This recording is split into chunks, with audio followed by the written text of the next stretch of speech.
안녕하세요. 오늘 주일은 이수관 목사님께서 고린도전서 15장을 계속해서 설교해 주시기에 이번 주 목장 성경 공부는 고린도전서 15장 35절에서 58절 부활장의 세 번째 부분인 몸의 부활에 관하여 함께 공부하도록 하겠습니다. 오늘 본문 35절에 사도 바울은 다음과 같이 세 번째 몸의 부활에 관하여 고린도 교인들의 질문으로 이야기를 시작합니다. 35절 그러나 죽은 사람이 어떻게 살아나며 그들은 어떤 몸으로 옵니까? 하고 묻는 사람이 있을 것입니다. 다시 말해 고린도 교인들은 죽은 사람이 살아난다는 것은 이성적으로 생각해서는 도저히 이해되지 않는 것이었습니다. 그래서 그들은 죽은 사람이 어떻게 살아나느냐라고 질문하고 있습니다.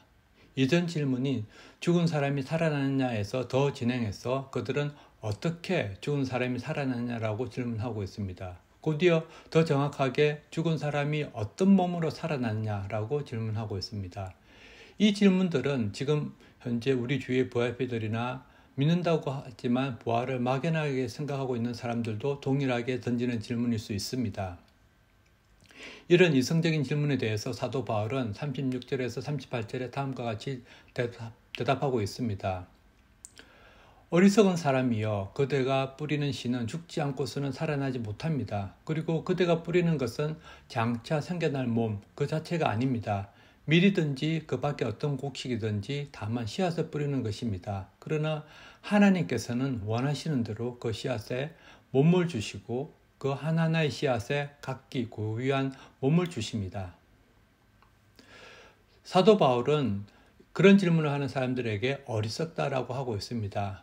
자신의 생각으로 사고를 제안하는 사람들에게 하나님의 능력을 믿지 못하는 사람들에게 어리석다라고 하고 있습니다. 그러면서 사도 바울은 씨앗을 예를 들면서 부활의 몸에 관하여서 설명하고 있습니다. 즉 그대가 뿌리는 씨는 죽지 않고서는 살아나지 못합니다. 그리고 그대가 뿌리는 것은 장차 생겨날 몸 그 자체가 아닙니다. 라고 이야기하고 있습니다. 다시 말해서 우리는 씨를 뿌리지만 그것이 땅 속에서 묻혀져서 씨의 형태는 죽고 장차 생겨날 몸, 즉 나무나 곡식 등은 새로운 모습으로 나타난다는 것입니다.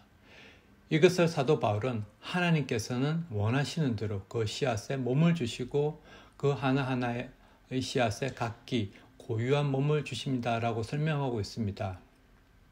하나님의 부활의 능력을 온전히 이해하셨던 예수님께서도 다음과 같이 말씀하고 있습니다. 요한복음 12장 24절 내가 진실로 진실로 너희에게 이르노니 한 알의 밀알이 땅에 떨어져서 죽지 아니하며 한 알 그대로 있고 죽으면 많은 열매를 맺느니라. 다음으로 사도 바울은 이 부활의 몸에 관하여서 39절에서 44절에 자세히 설명하고 있습니다. 39절 모든 살이 똑같은 살은 아닙니다. 사람의 살도 있고 짐승의 살도 있고 새의 살도 있고 물고기의 살도 있습니다. 하늘에 속한 몸도 있고 땅에 속한 몸도 있습니다. 하늘에 속한 몸들의 영광과 땅에 속한 몸들의 영광이 저마다 다릅니다. 해의 영광이 다르고 달의 영광이 다르고 별들의 영광이 다릅니다. 별마다 영광이 다릅니다. 죽은 사람들의 부활도 이와 같습니다. 썩을 것으로 심는데 썩지 않을 것으로 살아납니다. 빛에 난 것으로 심는데 영광스러운 것으로 살아납니다. 약한 것으로 심는데 강한 것으로 살아납니다. 자연적인 몸으로 심는데 신령한 몸으로 살아납니다. 자연적인 몸이 있으면 신령한 몸도 있습니다. 다시 말해 사도 바울은 부활의 몸을 썩지 않을 것으로 살아나고 영광스러운 것으로 살아나고 강한 것으로 살아나며 신령한 몸으로 살아난다라고 말하고 있습니다. 여러분도 잘 아시다시피 부활하신 예수님은 갈릴리 바닷가에서 제자들과 함께 생선을 드셨고 도마에게 상처도 보이셨던 우리와 같은 몸을 가지셨지만 때론 시간과 공간을 뛰어넘으셨습니다. 엠마오로 가는 두 제자들과 또 많은 사람들에게 한눈에 바로 예수님을 알아보지 못하시는 모습으로 나타나셨습니다. 이와 같이 부활의 몸은 썩지 않으며 영광스러우며 강하며 신령한 몸입니다. 예수님께서 이 부활의 몸의 첫 열매가 되셨고 우리 믿는 모든 성도도 모든 사람도 동일한 부활의 몸을 지니게 되는 열매가 될 것입니다. 사도 바울은 계속해서 45절에서 49절까지 신령한 부활의 몸에 관하여서 첫 사람인 아담과 마지막 아담인 예수님과 비교하면서 설명하고 있습니다. 45절 성경에 첫 사람 아담은 산령이 되었다고 기록한 바와 같이 마지막 아담은 생명을 주시는 영이 되셨습니다. 그러나 신령한 것이 먼저가 아닙니다. 자연적인 것이 먼저요. 그 다음이 신령한 것입니다. 첫 사람은 땅에서 났으므로 흙으로 되어 있지만 둘째 사람은 하늘에서 났습니다. 흙으로 빚은 그 사람과 같이 흙으로 되어 있는 사람들이 그러하고 하늘에 속한 그분과 같이 하늘에 속한 사람들이 그러합니다. 흙으로 빚은 그 사람의 형상을 우리가 입은 것과 같이 우리는 또한 하늘에 속한 그분의 형상을 입을 것입니다. 이렇게 사도 바울은 우리가 아담의 죄로 인하여서 사망이 우리에게 이른 것 같이 마지막 아담이신 예수님을 통하여 부활 시에 우리도 예수님과 동일한 신령한 몸으로 부활할 것을 설명하면서 50절에 다시 한번 고린도 교인들을 향하여 형제자매 여러분이라고 부르면서 그들의 이목을 집중시키십니다. 50절에서 54절 형제자매 여러분, 내가 말하는 것은 이것입니다. 살과 피는 하나님 나라를 유산으로 받을 수 없고 썩을 것은 썩을 것을 유산으로 받지 못합니다. 보십시오.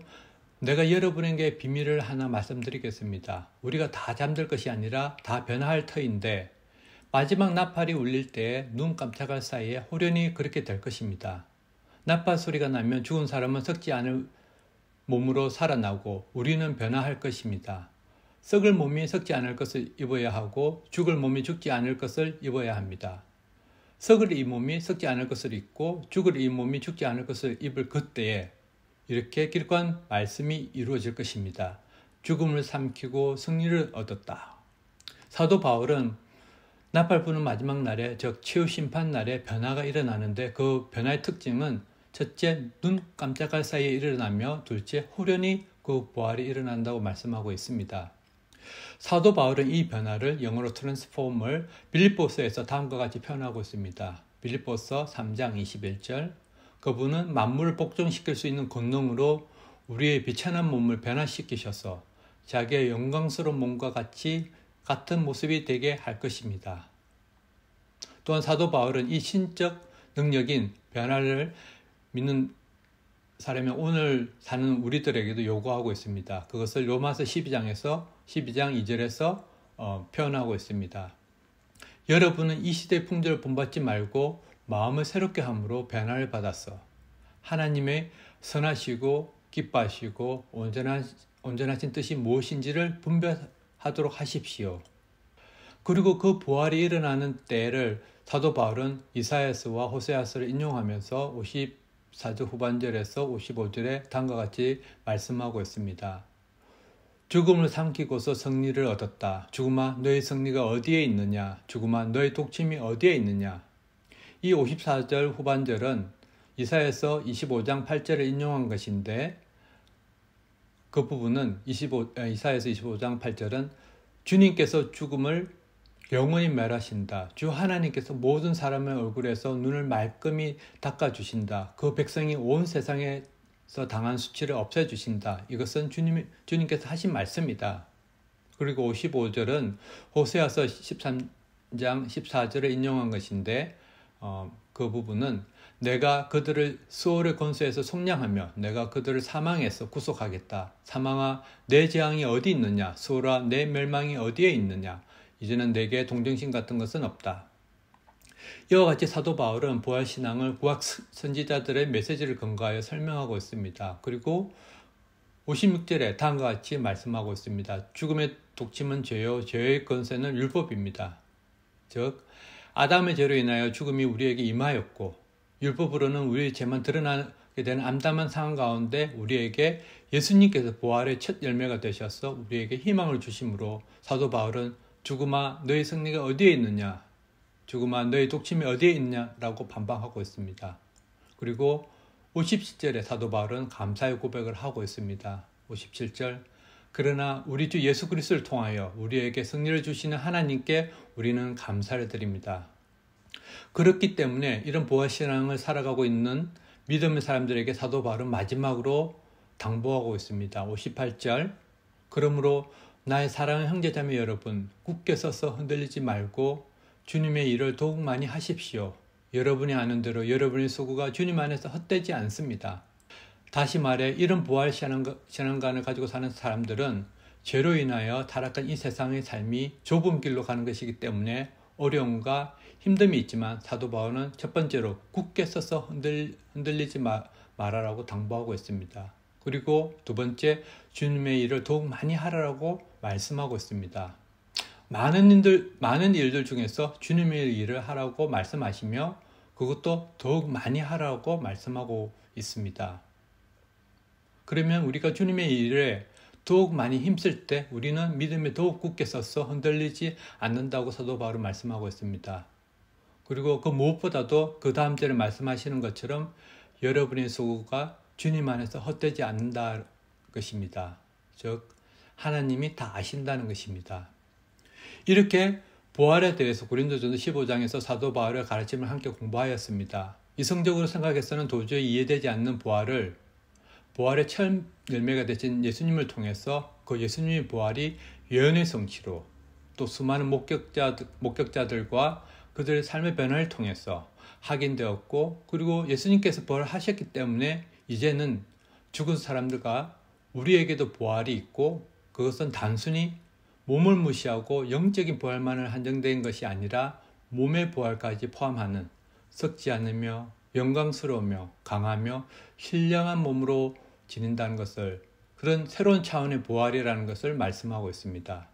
이 부활이 나팔이 부는 마지막 때 우리에게 일어날 변화인데, 그 변화가 오늘 하루하루의 일상의 삶에서 우리에게 그 부활 신앙을 가지고 이 시대의 풍조를 따르지 않고 마음을 새롭게 하여 변화를 받아 오늘 하루의 삶 속에서 하나님의 선하시고 기뻐하시고 완전한 뜻이 무엇인지 분별할 수 있도록 하는 능력이 된다는 것을 사도 바울은 이야기하고 있습니다. 오늘 목장 성경은 여기까지입니다. 하늘 복 많이 받으세요.